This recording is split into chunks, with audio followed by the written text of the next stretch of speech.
Olá você! A Netflix finalmente deu notícia sobre Dark e ela escolheu o dia mais mórbido possível para fazer isso. Porque no aniversário de 33 anos do desastre lá de Chernobyl, foram liberados a data de lançamento da segunda temporada e um pequeno teaser contendo trechos dos novos episódios. E considerando que Dark lida com acidentes em usinas nucleares, essa data não foi lá muito acidental, né? Mas enfim, eu vou analisar com vocês, cena a cena, trecho a trecho, cada coisa que acontece nesse trailer que foi liberado. Mas antes, eu preciso te dar dois avisos muito rápidos. Primeiro, a segunda temporada chega dia 21 de junho, já anota aí no seu calendário. E uma curiosidade que pode explodir a sua cabeça, 21 de junho de 2019, lá em Dark, é a data em que o Michael se suicidou. Então essa é outra data que a Netflix escolheu minuciosamente. Segundo aviso, caso você seja novo aqui no Segunda Tela, eu tenho 3 vídeos explicando coisas da primeira temporada e um vídeo contando uma curiosidade sobre Dark com Stranger Things. Então, caso seja a sua primeira vez aqui, já vem aqui embaixo, se inscreve e ativa o sininho, para você sempre ser alertado quando eu publicar algum vídeo novo sobre a série. Então pronto, recado dado, vamos começar a falar sobre esse teaser. O vídeo começa com a cena final da primeira temporada. O Jonas adolescente, depois de tocar em um portal do tempo junto com Helg, acabou parando em 2052 em um futuro pós-apocalíptico. Ele então é abordado por uma garota, que nós ainda não sabemos quem é, que diz que ele está no futuro e que logo em seguida o deixa desacordado. Depois disso, vem essa sequência de cenas. Alles hängt zusammen. Die Dinge liegen für dich noch im Verborgenen. Aber sie werden ans Licht kommen. Mikkel! Mikkel! Todos esses trechos fazem parte da primeira temporada, então não tem nada novo para analisar aqui. Mas é importante observar duas coisas. Primeiro, as cenas parecem estar sendo rebobinadas. Será que foi só uma decisão criativa ali na hora da edição do trailer? Ou será que isso tem algum motivo a mais? Será que quando o Jonas ativou aquela máquina do tempo, isso alterou os eventos do passado de alguma forma? Segundo, é importante prestar atenção no que está sendo dito enquanto essas cenas estão sendo rebobinadas. Algum personagem narra o seguinte: está tudo interligado. Algumas coisas ainda não fazem sentido para você, mas vão fazer. O que mais me chama a atenção nisso é essa coisa de estar tudo interligado, porque essa é a regra básica de Dark. Se você quer entender a série, você precisa colocar na sua cabeça que o tempo em Dark não funciona do jeito que a gente está acostumado. Porque sempre que a gente pensa no tempo, como que a gente pensa? Como se fosse uma linha reta com o passado, o presente e o futuro, certo? Mas lá em Dark, dentro da história, o tempo não se comporta como se fosse uma linha reta e sim um círculo. Dessa forma, o passado vai para o futuro, mas o futuro volta para o passado. O começo leva ao fim e o fim leva ao começo. E é exatamente isso que essas cenas rebobinadas estão nos mostrando, na verdade. Porque o teaser começa lá na última cena da temporada e vai voltando até uma das primeiras cenas, quando o Michael tira a própria vida. Mas ok, agora vamos começar a falar sobre os trechos inéditos. Vergangenheit. Und Zukunft. Du.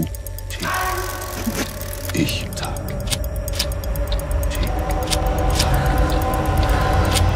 A primeira imagem aparentemente é de 2052, naquele futuro pós-apocalíptico que o Jonas foi parar. A usina está completamente destruída, assim como tudo em torno dela, o que indica que aconteceu um acidente nuclear bem grave. Tem até umas arvorezinhas perdidas lá, mas dá pra ver que tá tudo acabado, até lá no horizonte. Logo em seguida nós temos o Jonas adolescente, coberto por roupas pesadas e usando uma máscara, provavelmente para se proteger da radiação do ambiente. Noah. Nesse caso não dá pra saber em que época essa cena se passa, porque o Noah, pelo que a gente viu, não envelhece. Nós vemos todos os personagens passando por mudanças, menos ele. 2052 novamente. Tem um personagem em cena que, pela cor do capuz, eu imagino ser o Jonas de novo, e ele está no lugar que costumava ser a igreja de Vinden. Essa igreja é muito antiga, ela já aparecia lá em 1953, e ela realmente era muito perto do cemitério, mas não tinha nem um décimo desse tanto de lápide que a gente vê nesse trechinho. Então muita gente morreu até chegar nesse futuro, ou ainda tá morrendo.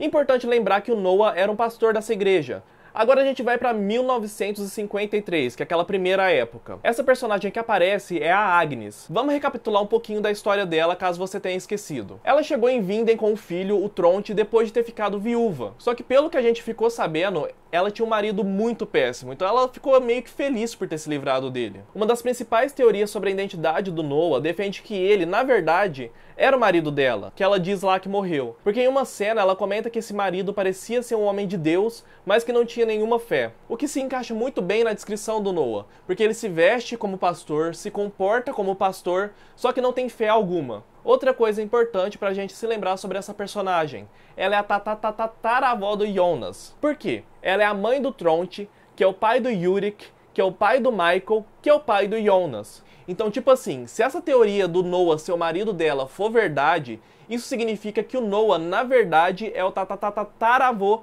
do Jonas. Sobre a cena em si, ela aparentemente está dentro de uma igreja e pelada, pelo menos da cintura pra cima. Fica a dúvida se ela tá na igrejinha de Vinden, aquela do trecho passado, ou em alguma outra. Agora nós temos uma cena com pessoas usando roupas contra a radiação, mas nós ainda não estamos naquele futuro pós-apocalíptico, porque quem está em uma dessas roupas é o Alexander, o diretor da usina em 2019.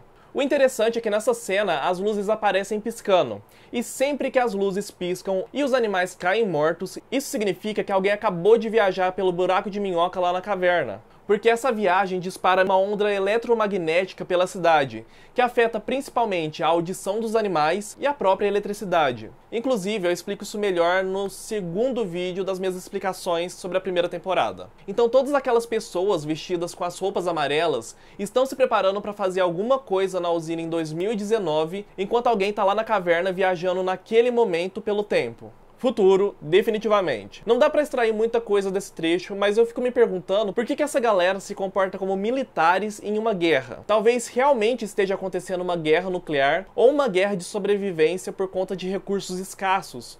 Gente, sério, alguém me dá uma lanterna dessa do Jonas? Ela é muito legal. Aqui ele tá naquele bunker, onde os experimentos com as crianças eram feitos, mas ele tá em 2052, no futuro pós-apocalíptico. A gente sabe disso por causa do mural de fotos que alguém fez conectando todas as famílias. Pelo que a gente viu lá na primeira temporada, quem fez ele provavelmente foi a Cláudia. Logo em seguida, o Jonas envelhecido observando alguma coisa com lágrimas nos olhos. E aqui, inclusive, começa uma sequência de pessoas chorando. Yurik, que pelo jeito tá comendo o pão que o Noah amassou lá em 1953. Vamos recapitular a história desse personagem. O filho do Yurik, o Mikkel, desapareceu em 2019 e ele descobriu que o Helg de alguma forma estava envolvido com esses desaparecimentos. Ele seguiu o Helg na caverna e acabou parando acidentalmente em 1953, onde ele reencontrou o Helg, só que criancinha. Só que o Yurik já estava tão surtado que ele pensou que a única forma de impedir o desaparecimento do filho no futuro era se ele matasse o Helg quando criança. E foi o que ele tentou fazer. Só que aí ele acabou capturado e preso antes que ele pudesse chegar na caverna para tentar voltar lá para 2019, que é o tempo certo em que ele vive, no caso. Por falar no Mikkel, pelo jeito ele tá se preparando para ir para a escola, isso lá em 1986. Dá pra saber a época pelas roupas e pelos penteados das meninas aqui no fundo da cena, ó. Então aqui ele já voltou no tempo, foi adotado pela Inês e provavelmente deve estar tentando se adaptar a essa nova época. E aqui nós temos o Michael, que é o Mikkel envelhecido, ou seja, em 2019.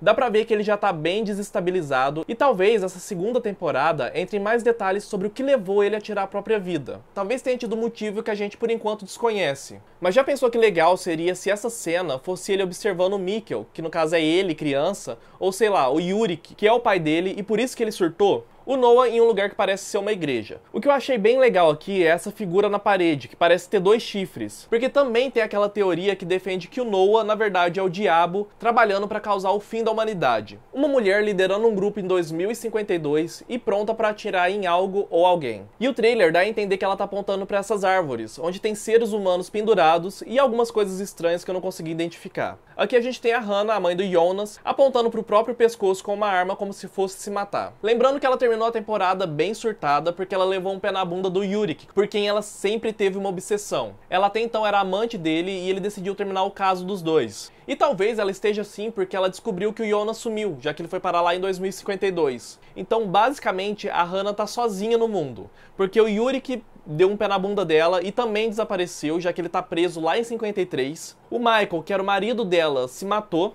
E o Jonas, que era o filho, também desapareceu porque foi parar lá no futuro. Por enquanto ela não sabe nada dessas coisas de viagem no tempo. O que ela sabe é que tá todo mundo morrendo, ou sumindo, ou desaparecendo, e que ela tá ficando pra trás. Nesse trecho tem alguém caminhando pra área da usina que foi cercada. A minha dúvida aqui é onde será que a caverna foi parar? Será que ela tá em algum lugar acessível? Porque se ela não tiver, o Jonas realmente está preso em 2052, lá no futuro. E pelo que a gente sabe, a caverna era muito próxima da usina, então talvez ele não consiga chegar até ela. Mas a Cláudia, já envelhecida, que também vive nessa época, conseguiu voltar no tempo, então algum jeito deve ter. Aqui nós vemos a Charlotte, que é a chefe de polícia em 2019 e que trabalhava com Yurik. Quando foi chegando lá no final da primeira temporada, ela foi percebendo que tinham coisas estranhas acontecendo na cidade, relacionadas a viagens no tempo. Principalmente porque ela encontrou uma ficha policial da prisão do Yurik lá em 53. Então lógico que ela se perguntou, como que esse cara que eu conheço agora em 2019 tem uma ficha criminal exatamente com a mesma aparência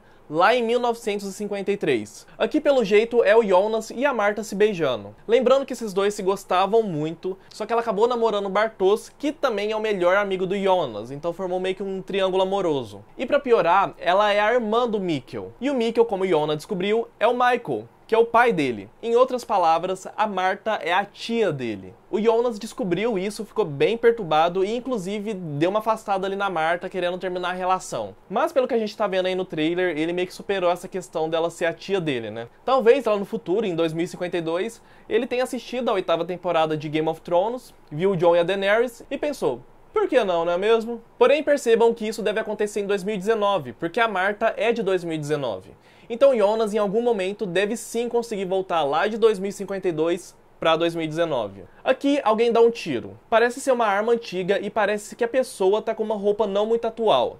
Então talvez seja um trecho lá de 53 ou de 86. E encerrando essa sequência de cenas, alguém risca o número 21 do calendário. Como eu disse, o Michael se matou em 21 de junho de 2019. Então talvez seja alguém riscando justamente essa data. E agora vamos falar sobre a última parte do trailer. Mas antes, eu volto a te lembrar de se inscrever aqui embaixo e de ativar o sininho, porque vão ter mais vídeos de Dark chegando nos próximos meses. Se você tem alguma dúvida, se você tem alguma teoria, comenta aqui embaixo também. E não se esqueça também que eu tenho alguns vídeos aqui no canal explicando algumas coisas da primeira temporada.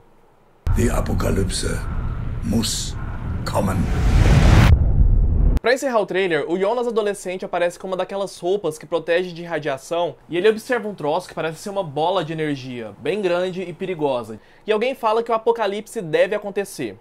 E aqui eu te lembro que o Noah e a Cláudia parecem ser pessoas que estão lutando por coisas contrárias. Então talvez um deles lute para que aquele futuro pós-apocalíptico de 2052 aconteça e o outro lute para que esse futuro não aconteça. Talvez essa seja a grande questão da segunda temporada. Evitar que as coisas cheguem naquele cenário todo destruído de 2052. A questão é saber se nessa luta entre o Noah e a Cláudia, qual é o lado bom e qual é o lado mal.